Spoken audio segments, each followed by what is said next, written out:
नमस्कार, आदाब, सलाम, सत श्री अकाल। सब दिन सब न्यूज़ दिखाता हूँ, आज कुछ अलग है। आप देख रहे हैं कि बैठे हैं सोफा पे, यहाँ प्रिया जी हैं, मैं हूँ, अमरदीप जी हैं, यानी पत्रकार वर्ग बैठे हुए हैं। और पत्रकारों को कितना संघर्ष करना पड़ता है, किस तरह से आगे बढ़ते हैं वो, तो आइए इस विषय पर चर्चा करते हैं कि अमरदीप जी, आप हमसे सीनियर हैं पत्रकारिता में, और क्या पत्रकारों को किन चीज़ों का सामना करना पड़ता है, कैसे संघर्ष करना पड़ता है, ये जैसा कुछ चंद शब्दों में आप बताएं। देखिए, सीनियर और जूनियर की जहाँ तक बात आपने कही है जी, तो आजकल सोशल मीडिया में कोई सीनियर और कोई जूनियर नहीं है।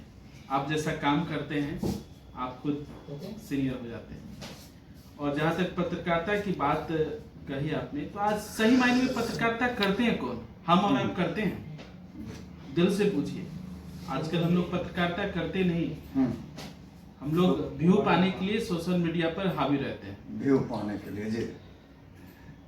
ये बहुत बड़ी बात आपने कह दी संकेत में कि व्यूज और सब्सक्राइब के पीछे लोग भागते हैं सर। किसी के पास जाइए तो कहेंगे आपका व्यूज कितना है। तो अच्छा, ये बताएं कि असली पत्रकारिता क्या है? व्यूज अगर नहीं है, सब्सक्राइब नहीं है, फॉलो नहीं है, तो फिर देखिए, पत्रकारिता का मतलब क्या होता है? आप पत्रकारिता करते हैं, समाज का दर्पण है आप। समाज में घटित घटनाएं जो होती हैं उसको दिखाते हैं। दूसरी बात, सरकार तक अपनी बात पहुंचाते हैं, और सरकार की जो कमियां हैं वो सरकार तक पहुंचाने का भी काम करता है। तो ये एक जो है कड़ी का जोड़ने का काम करते हैं पत्रकारिता। अच्छा, पहले बहुत कम थे पत्रकार। जिस समय में मैं ज्वाइन किया था उस समय में गिने चुने बहुत कम पत्रकार थे, जैसे कि आप थे।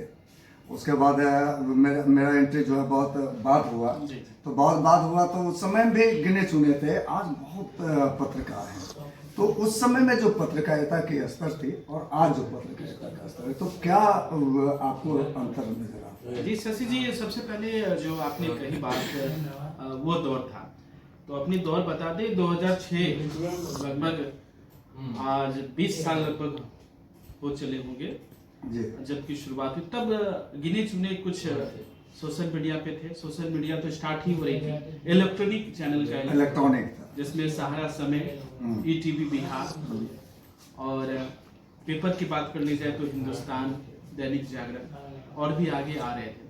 लेकिन अभी आप जो कह रहे हैं, अभी आप कोई प्रेस कॉन्फ्रेंस होता है, बुलाते हैं, तो आप देखिए कितना 70 लोगों लगते हैं सर। कितना लोगों लगते हैं। हमने एक दिन गिना 70 लोग। 70 जी, कहीं 80 भी हो जाते हैं, कहीं 80 भी हो जाते हैं जब प्रखंड वाले आते हैं तो अब उस पे बात छेड़ेंगे। तो हमने क्या कहा, आज का समय सोशल मीडिया का है, तो हाथ में लोगो बना लेना, ले लेना, मोबाइल ले लेना, चल देना, और उस वीडियो बनाकर अपने प्लेटफॉर्म पे डाल देना, जो भी आपने अपना चैनल बनाया। यानी आपने खुले शब्दों में नहीं कहा, लेकिन मैं कह दे रहा हूँ खुले शब्दों में कि आप यह कहना चाह रहे हैं कि अब लोग पत्रकारिता में पढ़ना लिखना छोड़ दिए हैं। एकदम सही। सिर्फ कैमरा लेते हैं, मोबाइल लेते हैं और पत्रकार बन जाते हैं। एडिट करना आता है और पत्रकार बन जाते हैं। यानी अब उनको तथ्यों से मतलब नहीं है, पढ़ाई से मतलब नहीं है। यानी पत्रकारिता का स्तर पहले की अपेक्षा गिरा है, पूरा गिरा हुआ है। दूसरी बात, आप अभी जो कहे कि वीडियो बनाना, मतलब जो पत्रकार नहीं भी है आज के समय में जी, जो मोबाइल चलाते हैं, वो फेसबुक चलाते हैं, यूट्यूब चलाते हैं, कोई भी आप घटना को देख लीजिए, पत्रकार नहीं पहले पहुंचता है। जिनके हाथ में मोबाइल होता है वो वहां से लाइव कर देता है, और वहां से पता चलता है कि कोई घटना घटित हुई है। तो आज हर कोई पत्रकार है सोशल मीडिया के माध्यम से, तो ऐसे में चल रहा है गाड़ी।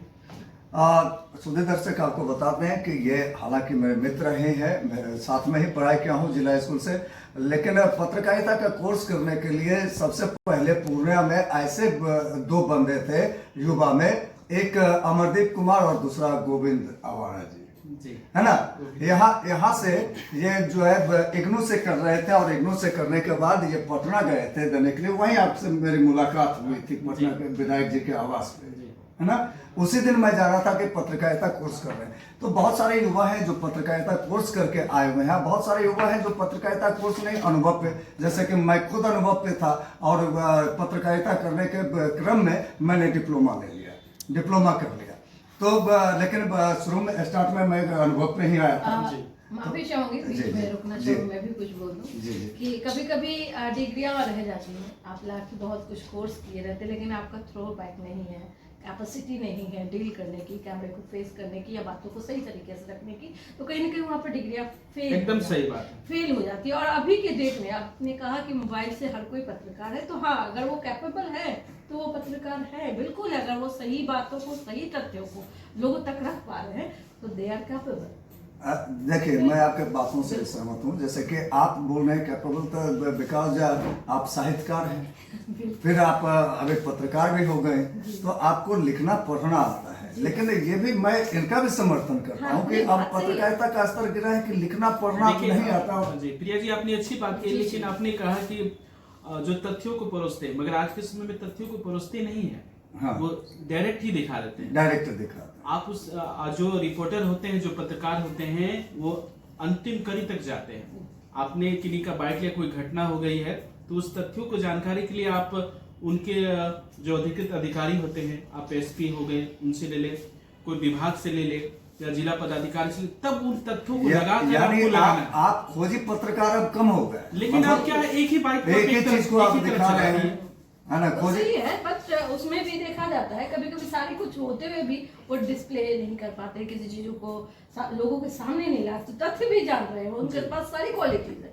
बट वो थ्रो बैक कहीं ना कहीं बंधे होते हैं, कहीं वो लैक कर जाते हैं। मेरा कहने का ये मतलब था, तथ्यों को तो लाना ही है, बिना तथ्य जाने हम कुछ भी पेश करेंगे तो कहीं ना कहीं फॉल्टी हम ही हो। ऐसे लोग फॉल्टी हो जाएंगे जो बिना जाने कुछ भी बोल रहे हैं जी। तो मेरा कहने का ये मतलब है, अगर आपकी कैपेसिटी है बोलने की, सब कुछ सामने लाने की, तो भी आप मित्रों, पत्रकारिता का कॉलम अभी हम तीनों पत्रकार मिलकर के आप लोगों को समझाने का प्रयास कर रहे थे।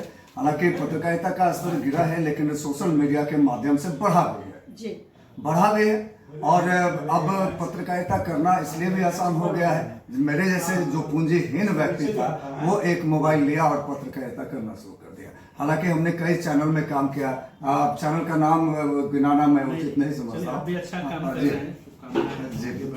और आपको बता दें एक चीज और बता दें, अभी याद आ गया हमें, ये हमारा मित्र है और ये जब पत्रकारिता में गया था, कोसी यादव को मैं टीवी पे देखा करता था, और जब मैं घर में बैठता था, देख देख देख देख देख देख हमारे दोस्त, इस तरह से उत्साहित हुआ करता था मैं। और लेकिन मुझे उस समय में पता नहीं था कि मैं भी इस क्षेत्र में आ जाऊंगा। और हम भी देखकर कोई बोल रहे होंगे कि देखो देखो मेरा समय का चक्र इसी तरह चलता है, जो अच्छा करते हैं वो आगे बढ़ते हैं। संजय हमारे यहाँ बैठा करते थे, नाल ढोल जो है हम लोग हारमोनियम कला संगीत, चूंकि एक ही टीम से थे, तो हाँ, और पहली बार वो नेपाल गए कोसी आलोक में, तो नेपाल गए तो वो नाव पे जब चल रहे थे तो हम टीवी पर देख रहे थे, तो देख देख देख देख देख देख देख देख अपन दुआर पर आकर ना बैठे थे, वह इस तरह से बातें हो रही थी, उत्साहित था। यानी उस समय में एक अलग क्रेज हुआ करता था पत्रकारिता का, और एक अलग पूछ होते थे पत्रकार के। हालांकि आज क्रेज थोड़ा सा गिरा है, तो इसके पीछे भी कारण हम पत्रकार हैं। नहीं, सही बात, आने वाले दिन में इसको सुधारना है और आगे यूं ही बढ़ना है जी। लेकिन ये चीजें ऐसी हैं कि आगे नहीं रुकेंगी, क्योंकि हर समय लोगों को न्यूज की दरकार तो रहेगी ही, जरूरत तो रहेगी, तो बस इस चीजों को क्वालिटी वे में पेश करना है, बस यही और क्या। चलिए, इसी के साथ आप तमाम सूर्य दर्शकों पुनः प्रणाम करता हूँ, सलाम करता हूँ, सत श्री अकाल करता हूँ। जय हिंद, जय भारत। आगे इसी तरह बढ़ते रहे। धन्यवाद। जय हो।